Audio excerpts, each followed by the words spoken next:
wa ala alihi wa sahbihi Bismillahirrahmanirrahim. Inna a'tainaka al-kautsar inna syani'aka al-abtar. Yang dihormati Tuan Ketua Majlis,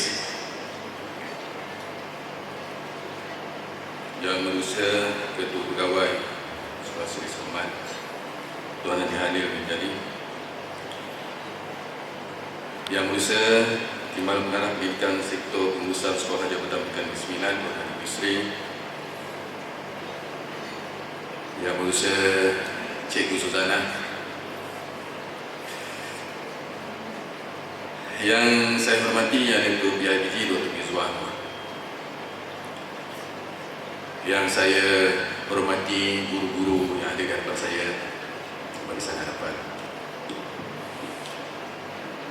ibu bapa yang saya hormati, rakan-rakan yang bersama-sama menghantar anak sekolah Seri Seremban, dan yang terakhir sekali yang dikasihi anak-anak yang dirahirkan.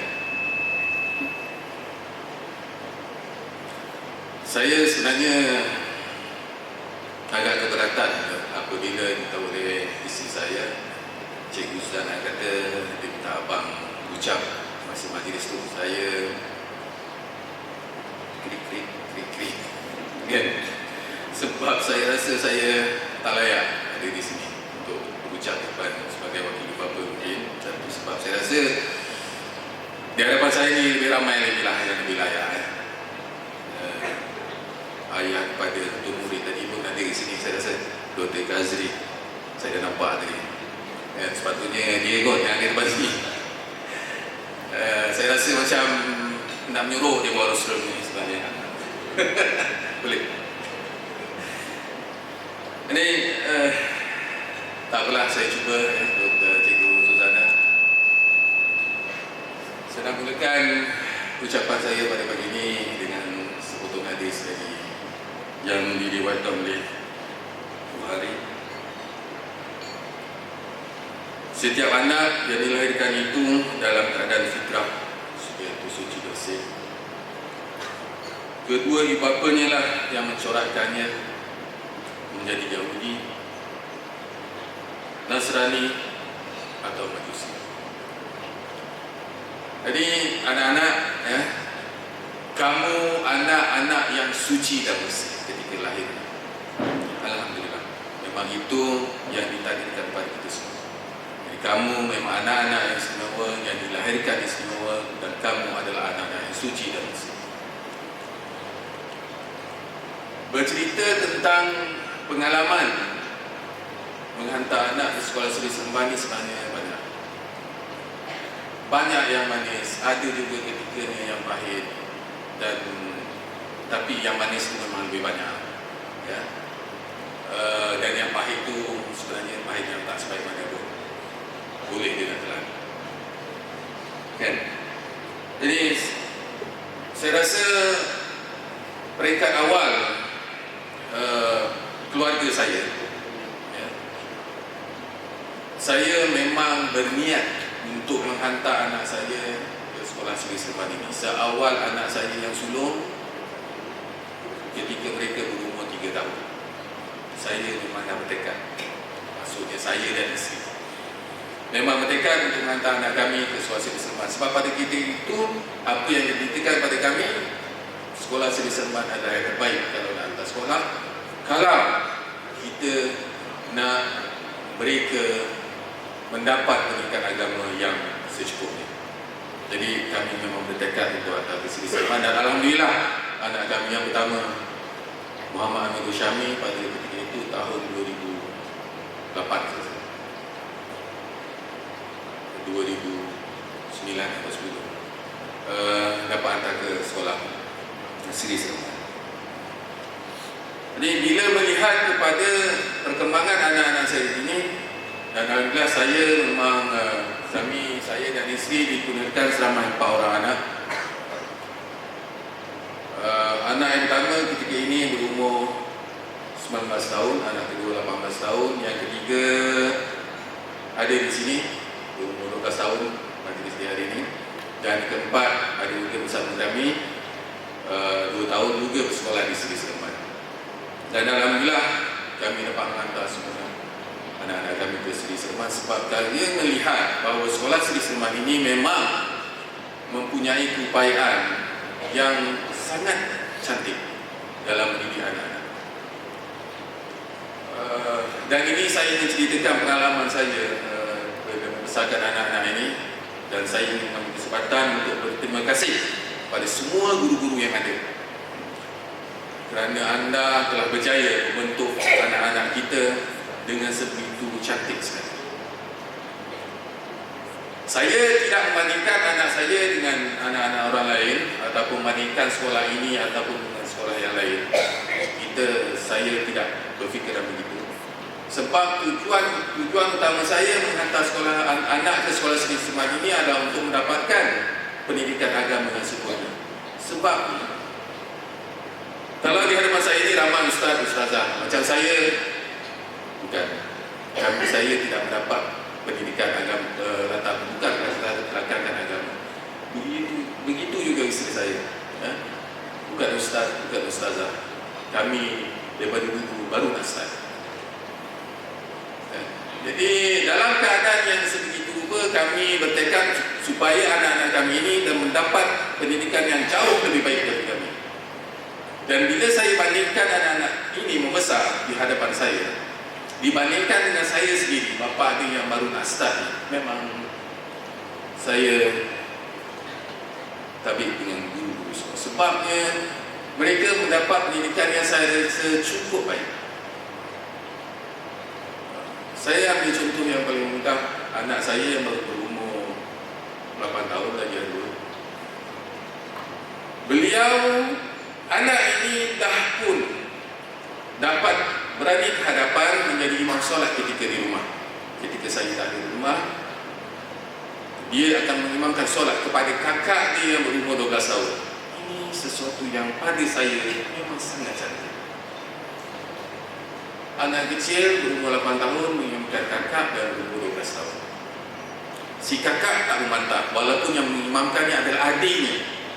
Kalau kita lihat di luar sana, ramai, kenapa lelaki tak boleh jadi imam? Kenapa perempuan tak boleh jadi imam? Ada pihak-pihak yang seperti ini. Jadi, moga-moga dengan adanya pendidikan yang sebegini, daripada awal, kita dapat menghindarkan pemikiran-pemikiran sebegini yang membawa kehancuran kepada kita semua. Jadi, kalau ditanya pada saya, apa pendapat saya tentang sekolah Seri Seremban, dua-dua saya tahu sama. Memang cantik. Saya tak perlu nak fikir bandingkan dengan sesiapa, tak perlu bandingkan dengan soalan yang lain. Pada saya, Seri Seremban memang cantik. Tahniah kepada semua guru-guru. Dan perkembangan anak saya ini, saya lihat memang saya memanjatkan rasa sangat-sangat syukur kepada Allah SWT. Saya ingin memberi satu contoh ini untuk menunjukkan saya sangat-sangat terima kasih kepada guru-guru yang mengajar anak-anak saya.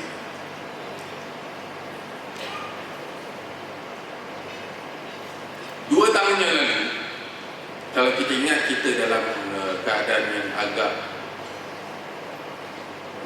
mengerikan, dengan COVID yang melanda,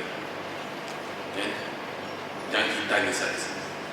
Dan kita selalu dihidangkan dengan berita seperti kematian. Banyak kematian di sana sini, banyak yang ke hospital. Ada yang kali terakhir dia menemui ibu bapanya adalah ketika ibu dia naik ambulans. Itu kali terakhir dia jumpa. Banyak kisah begitu. Dia jumpa anak dia yang terakhir adalah ketika dia hantar anak dia masuk dalam ambulans. Dan keluarga saya tidak terkecuali dalam menghadapi jangkitan COVID ini. Ketika itu saya sekeluarga 6 orang. Di rumah ketika itu 5 orang sebab anak saya yang kedua berada di sekolah Semadah di asrama. Kami berlima di rumah. Kelima-lima kami semua dijangkiti oleh COVID-19. Saya, disebabkan saya ada penyakit kritikal, saya telah diarahkan untuk dikuarantin di Tampin. Sebelah malamnya, isteri saya muntah-muntah, agak tenang. Ya. Kemudian saya beritahu dengan isteri saya, masa itu saya sudah pun dari Tampin, saya beritahu dengan anak saya yang sulung, Syahmi, ketika itu, hantar Umi ke hospital. Panggil ambulan, dia ambulan ke hospital. Tuan-tuan, cikgu-cikgu semua, terima kasih cikgu-cikgu ya. Bayangkan saya berada di Tampin, kuarantin tak boleh ke mana, terbaring sebenarnya, terbaring. Ke toilet sekejap, sebab kita akan cerita direct ya. Badan rasa lemah, kepala rasa pening. Pening lagi bila fikir isteri dah pun naik ambulan, dibawa ke hospital ke Seremban. Yang ada di rumah ketika itu, anak saya yang berumur 17 tahun, berumur 10 tahun, atau 11 tahun dan berumur 7 tahun. 17, 11, 7. Sebagai ibu bapa, apa yang anda fikirkan? Saya sendiri pun tengah sakit. Isteri dalam keadaan yang sakit di hospital. Anak-anak 3 orang tak tahu apa nak buat. Sebabnya, kalau ada saudara mara yang dekat sekalipun, mereka tak datang kawan. Duduklah rumah diam-diam. 3 orang. Saya pada masa itu pening. Memang, ya Allah, memang tak ada lain lah kita mohon pertolongan daripada Allah. Dan pada ketika itu, saya tanya anak saya. Saya WhatsApp dia. Abang tengah buat apa bang? Jawapan yang saya baca ialah, kita orang baru habis baca Yasin bah. Jadi saya rasa dengan jawapan itu memang cukup memberi kekuatan pada saya, anak-anak ini tidak hilang punca. Jadi saya cuba nak sampaikan bagaimana pentingnya anak-anak kita ini diberi didikan agama yang sempurna, supaya pada ketika saat yang paling kritikal, pada saat ketika yang paling sukar, pada ketika saat yang paling susah dalam kehidupan mereka, mereka tahu mereka pulang kepada Allah Subhanahu Wa Taala, mengadu kepada Allah Subhanahu Wa Taala. Tahniah dulu semua. Dan memang itu yang saya ingin. Tidak mungkin saya dapat memberikan pendidikan yang sedemikian rupa kalau saya ini yang mendidik mereka. Sebab saya bukan ustaz. Isteri saya bukan ustaz. Jadi saya rasa ini adalah satu kejayaan yang secara praktiknya yang dapat ditimbulkan, yang dapat dianugerahkan kepada rakyat Malaysia di kawasan Seremban ini. Jadi memang saya tabik pada semua guru yang berjaya mendidik anak-anak ini. Dan saya rasa kalau saya ada anak lagi, saya akan hantar lagi lah. Tapi anak saya 4 orang juga. Yang terakhir darjah 2 insyaAllah akan terus di sini lah. Dan saya ucapkan juga tahniah kepada semua ibu bapa yang terus menghantar anak ke sini, berada di sini sehingga darjah 6 ya. Sebab kita kadang-kadang menjadi trend ya. Kita nampak bila darjah 5, darjah 6 keluar daripada Suasana Seremban untuk dapatkan tempat di sekolah berasrama penuh. Tapi nampaknya kita yang berada di sini tidak berfikiran begitu. Alhamdulillah, tugas semua. Dan saya rasa itu pilihan yang baik. Pada saya memang kita membuat pilihan yang baik. Sebabnya apa? Yang saya fikir, anak-anak ini ketika berumur 11 dan 12 tahun, terutamanya yang kanak-kanak, mereka baru nak masuk akhir balik. Bila nak masuk akhir balik ni, pada saya ya, hormon sedang berubah, corak pemikiran sedang berubah. Ketika bila mereka berumur 7 tahun, 8 tahun, 9 tahun, 10 tahun, kita hidangkan dia dengan bacaan Al-Quran. Kita minta dia solat duha. Dan kita bentangkan semua kehidupan ini bergantung pada Allah SWT. Apabila mereka masuk balik, kenapa kita bawa mereka keluar? dengan suasana yang mungkin jauh berbeza. Jadi sedikit sebanyak akan merencatkan momentum itu.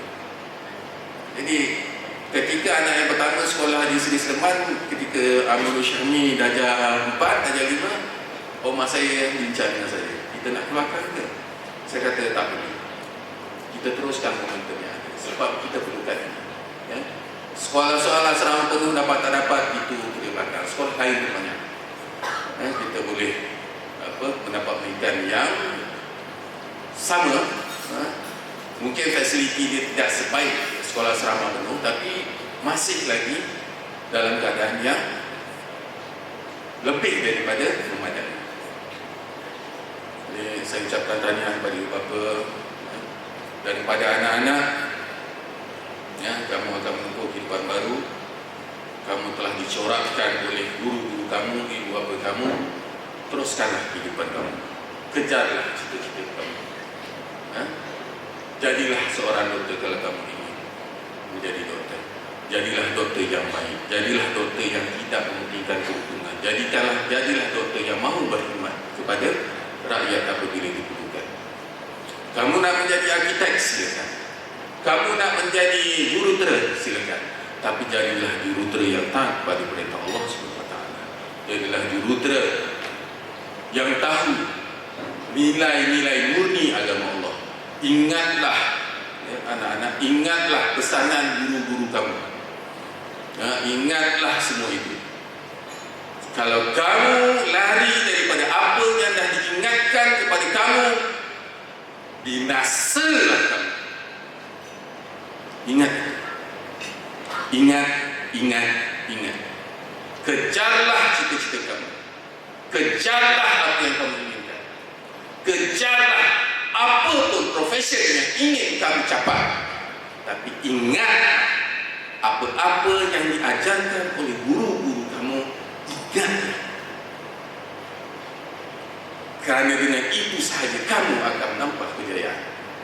Kejarlah cita-cita kamu. Bahkan ingin menjadi Perdana Menteri sekalipun, silakan. Silakan. Menjadi Perdana Menteri, menjadi pegawai tinggi, menjadi hakim, menjadi ketua, silakan. Kejar. Pelajar. Capai. Ya?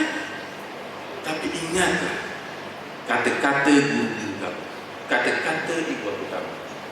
Berpeganglah dengan teguh akan janji-janji Allah. Sesungguhnya syurga itu benar dan sesungguhnya neraka itu juga benar. Ingatlah, kamu akan menjadi generasi yang akan datang. Kamu akan menggantikan tempat-tempat kami. Mungkin esok, mungkin lusa, mungkin tahun depan, mungkin 5 tahun lagi kami tak ada lagi di sini. Kamulah yang akan menempuh kehidupan kamu, yang mencorakkan segala apa yang akan berlaku di negara kita ini. Anak-anak kamu yang merupakan cucu cicit kami. InsyaAllah, kalau kita masih berpegang dengan apa yang telah diajarkan kepada kita oleh guru-guru yang begitu hebat di hadapan kita ini, InsyaAllah kita akan selamat dunia dan akhirat. Dan saya rasa habis banyak masa lagi. Sekolah dah macam Asia, dia tunggu ni lama sangat tadi. Jadi saya sebagai ibu bapa, saya amat terima kasih kepada semua. Ya, anda telah melakukan yang terbaik dan saya rasa tidak salah kalau saya kata mengagumkan berdasarkan pada apa yang saya alami sendiri di rumah. Ya.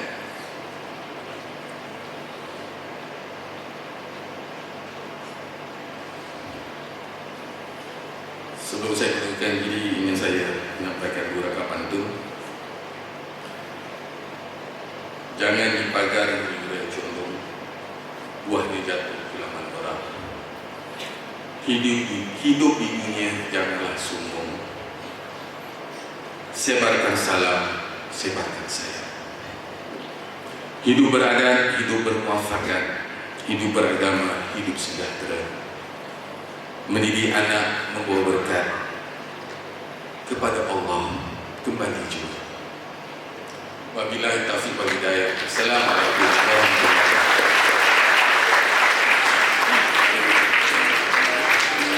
Terima kasih diucapkan kepada Encik Muhammad Sami Rohani atas ucapan yang diberikan.